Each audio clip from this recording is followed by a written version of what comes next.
Fadilah sedekah, ancaman meninggalkan zakat. Ayat yang kedua. Bismillahirrahmanirrahim.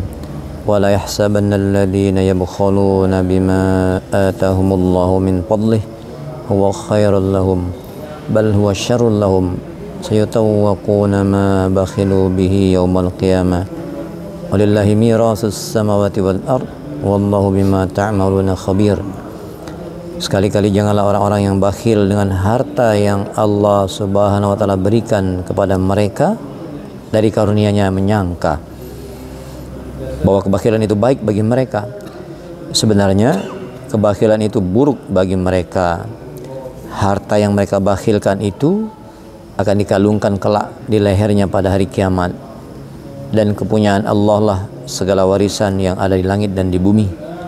Dan Allah SWT mengetahui apa yang kamu kerjakan. Quran Surah Ali Imran ayat 80. Sekali-kali janganlah orang-orang yang bakhil dengan harta yang Allah SWT berikan kepada mereka dari karunia-Nya menyangka bahwa kebakhilan itu baik bagi mereka. Sebenarnya kebakhilan itu buruk bagi mereka. Harta yang mereka bakhilkan itu akan dikalungkan kelak di lehernya pada hari kiamat. Dan kepunyaan Allah lah segala warisan yang ada di langit dan di bumi. Dan Allah SWT mengetahui apa yang kamu kerjakan. Quran Surah Ali Imran ayat 180. Ayat suci ini telah dikutip secara lengkap pada bab kedua ayat ketiga. Hadis berikut yang diriwayatkan oleh Bukhari menguatkan hadis di atas.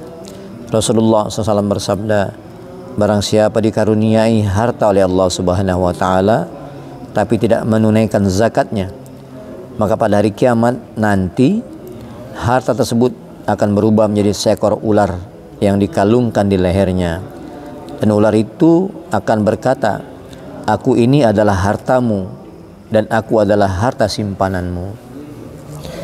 Ketika seekor ular terlihat di dalam sebuah rumah, maka orang akan merasa takut masuk ke dalamnya dalam kegelapan.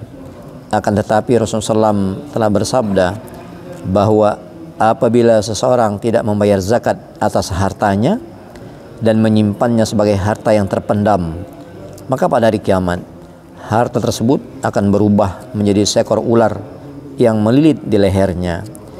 Bila dalam sebuah rumah terdapat seekor ular, maka terdapat dua kemungkinan, yakni ular tersebut menyerang kita atau tidak menyerang kita. Akan tetapi dalam keadaan seperti itu, orang pasti sudah merasa ketakutan dan selalu waspada melihat di sekelilingnya, serta merasa khawatir kalau ular tersebut muncul dari lubang-lubang yang tidak diketahuinya.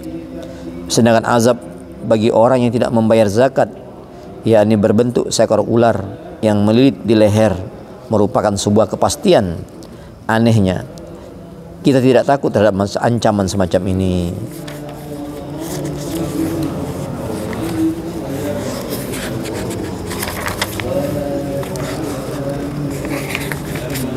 Hadis-hadis Nabi SAW.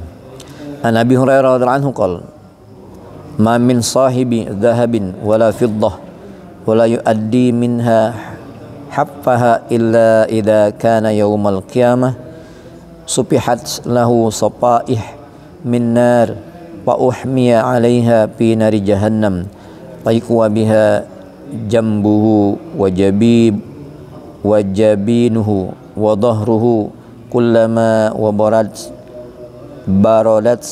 u'idat lahu fi yaumin kana miqdaruhu 50 alfa sanah hatta yuqda bainal ibad fayara sabilahu imma ilal jannah wa imma ilan nar. Dari Abu Hurairah radhiyallahu anhu, Rasulullah SAW bersabda, barang siapa memiliki emas dan perak namun ia tidak menunaikan haknya zakat, maka pada hari kiamat emas dan perak tersebut akan dijadikan lempengan-lempengan yang akan dipanaskan di neraka jahanam, seakan-akan menjadi lempengan api.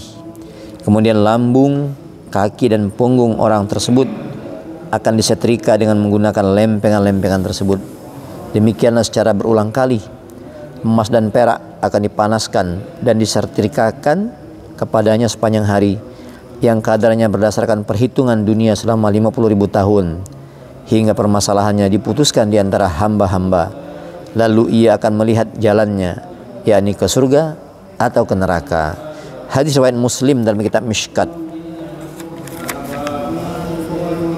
Dari Abu Hurairah radhiyallahu anhu, Rasulullah SAW bersabda, barang siapa memiliki emas dan perak, namun ia tidak menunaikan zakatnya, maka pada hari kiamat emas dan perak tersebut akan dijadikan lempengan-lempengan yang akan dipanaskan di dalam neraka jahanam, seakan-akan menjadi lempengan api. Kemudian lambung, dahi dan punggung orang tersebut akan disetrika dengan menggunakan lempengan-lempengan tersebut. Demikianlah secara berulang kali emas dan perak akan dipanaskan dan disetrikakan kepadanya sepanjang hari, yang kadarnya berdasarkan perhitungan dunia selama 50.000 tahun, hingga permasalahannya diputuskan di antara hamba-hamba, lalu dia akan melihat jalannya, yakni ke surga atau ke neraka. Hadis riwayat Muslim dan kitab Mishkat. Hadis di atas adalah hadis yang sangat panjang. Di dalamnya disebutkan pula azab terhadap pemilik-pemilik unta karena tidak mengeluarkan zakat mereka, dan azab terhadap orang-orang yang memiliki sapi dan kambing karena tidak mengeluarkan zakat binatang mereka. Di negeri Arab, orang-orang memiliki ternak dalam jumlah yang besar, sedangkan di negeri kita sebagian besar orang tidak memiliki ternak dalam jumlah yang besar, sehingga mereka tidak diwajibkan membayar zakat atas ternak mereka. Adapun emas dan perak merupakan benda yang banyak dimiliki di negeri kita. Oleh karena itu, saya hanya mengetengahkan beberapa hadis yang berkenaan dengan pemilik emas dan perak. Dari hadis ini kita dapat membayangkan betapa pedihnya siksaan bagi orang-orang yang tidak membayar zakat atas harta mereka. Pada hari kiamat kelak, orang-orang yang tidak mengeluarkan zakat atas harta benda mereka akan dicap dengan lempengan-lempengan emas dan perak yang dipanaskan di dalam api neraka. Siksaan ini diazabkan kepada mereka selama 1 hari pada hari kiamat. Padahal 1 hari pada hari kiamat itu sama dengan 50.000 tahun di dunia. Setelah mereka mengalami siksaan yang sangat dahsyat, mereka akan dimasukkan ke dalam surga atau ke dalam neraka sesuai dengan amal baik mereka ketika di dunia. Bila amal baik mereka lebih banyak daripada dosa-dosa mereka, maka mereka akan dimasukkan ke dalam surga. Sebaliknya, bila dosa-dosa mereka lebih banyak, mereka akan dimasukkan ke dalam neraka jahanam untuk mendapatkan azab yang lebih berat dan sangat mengerikan. Dalam hadis di atas juga disebutkan bahwa 1 hari di akhirat sama dengan 50.000 tahun.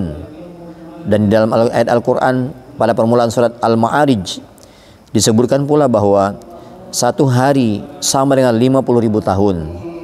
Akan tetapi pada sebagian hadis disebutkan bahwa hari tersebut akan berlalu dengan cepat seperti jangka waktu mengerjakan sholat fardu bagi hamba-hamba Allah yang taat. Sedangkan bagi sebagian orang lain, hari itu akan berlangsung dengan cepat seperti waktu antara sholat duhur dan sholat asar, sesuai dengan kadar amal mereka, sesuai dengan kadar amal baik mereka. Dalam kitab Durrul Mansur, waktu berlangsung dengan cepat bermakna bahwa pada hari tersebut mereka dalam keadaan senang, asyik dan terhibur, sehingga tanpa terasa bagaikan dalam hitungan menit dan detik saja.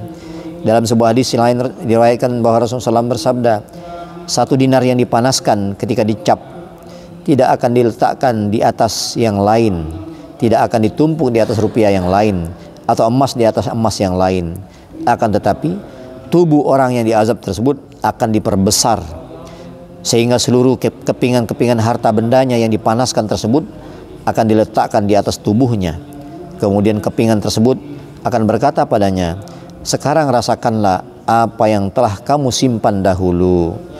Diriwayatkan dari Sauban radhiyallahu anhu bahwa seluruh emas, perak dan lain-lainnya yang disimpan oleh seseorang tanpa mengeluarkan zakatnya akan dijadikan lempengan-lempengan api. Masing-masing lempengan beratnya satu kirot. Kemudian setiap lempengan tersebut diletakkan di sebuah tubuh, diletakkan di seluruh tubuh orang yang tidak mengeluarkan zakatnya, dari wajah hingga kakinya. Setelah penyiksaan ini, mereka akan dimasukkan ke dalam neraka atau akan diampuni. Dari kitab Durrul Mansur, azab yang berupa dipanaskannya emas dan dalam api neraka lalu diletakkan di tubuh orang-orang yang tidak mengeluarkan zakat hartanya, sebagaimana disebut di atas juga disebutkan di dalam Al-Quran, sebagaimana telah diterangkan pada bab kedua ayat kelima. Dan sebagian hadis disebutkan bahwa hartanya akan berubah menjadi seekor ular yang akan melilit di lehernya.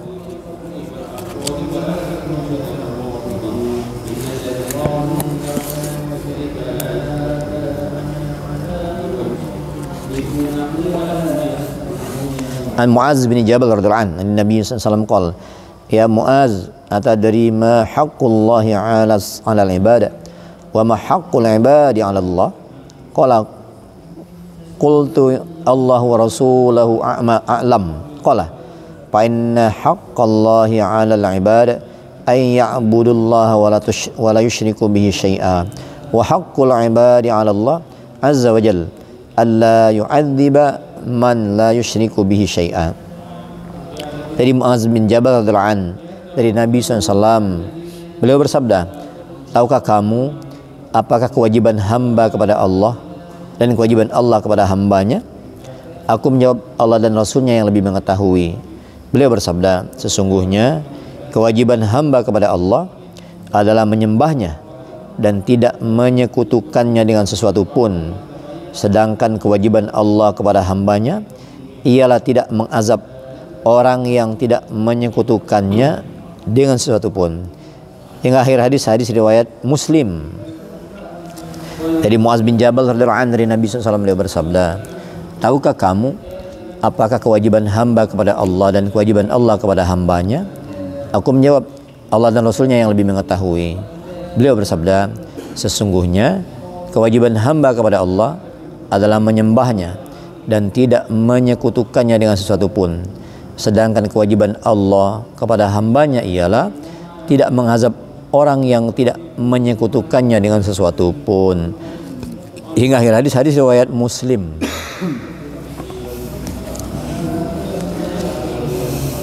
Ani Ibn Abbas radhiyallahu anhu anna Rasulullah sallallahu alaihi wasallam qala man laqiyallaha yusyriku bihi syai'a wala yaqtulun nafsa laqiyallaha wa huwa hafifudz dhahri. Dari Ibnu Abbas radhiyallahu anhu bahwasanya Rasulullah SAW bersabda, barang siapa menjumpai Allah dalam keadaan tidak menyekutukannya dengan sesuatu pun dan tidak membunuh satu jiwa pun, niscaya dia menjumpai Allah Subhanahu wa taala dalam keadaan ringan punggungnya. Hadis riwayat Tabrani Mu'jamul Kabir. Jadi Ibnu Abbas radhiyallahu anhu bahwasanya Rasulullah SAW bersabda, barang siapa menjumpai Allah dalam keadaan tidak menyekutukannya dengan sesuatu pun dan tidak membunuh satu jiwa pun, niscaya dia menjumpai Allah dalam keadaan ringan punggungnya. Hadis riwayat Tabrani dalam kitab Mu'jamul Kabir. An Jarir radhiyallahu anhu, an Nabi sallallahu alaihi wasallam qala, man mata la yusyriku billahi syai'a walam yatanadda biddim walam yatanadda bidami haramin udkhila min ayyi abwabil jannati sya'. Dari Jarir radhiyallahu anhu, dari Nabi SAW, beliau bersabda, barang siapa mati dalam keadaan tidak menyekutukan Allah dengan sesuatu pun dan tidak menumpahkan darah tanpa hak, maka dia akan dimasukkan surga dari pintu surga mana saja yang dia kehendaki. Hadis riwayat Tabrani dalam kitab Mu'jamul Kabir. Dari Jarir radhiyallahu anhu, dari Nabi SAW, beliau bersabda, barang siapa mati dalam keadaan tidak menyekutukan Allah dengan sesuatu pun dan tidak menumpahkan darah tanpa hak, maka dia akan dimasukkan surga dari pintu surga mana saja yang dia kehendaki. Hadis riwayat Tabrani kitab Al-Mu'jamul Kabir. Insyaallah yang mulia bagi kita baca menjadi iktibar niat amal yang menyampaikan. Subhanakallahumma bihamdika asyhadu an la ilaha illa anta astaghfiruka wa atubu ilaik. Wassalamualaikum warahmatullahi wabarakatuh. Ya. Allahumma shalli wa sallim wa barik. Ya Allah.